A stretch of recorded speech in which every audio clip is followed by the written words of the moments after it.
There's no doubt that powered hand tools make our working lives easier. So much so that they can be easily taken for granted. Despite these advantages, bad work practices such as rushing, taking shortcuts, and a general lack of know-how can quickly turn those advantages into disasters.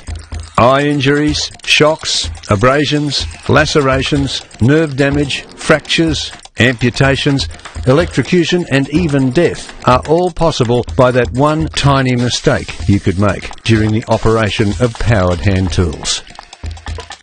In this video, the following topics will demonstrate how to avoid these mistakes: electric and battery hand tools, tool safety and risks, personal protective equipment, common tools and safety, pneumatic hand tools, tools and your surroundings.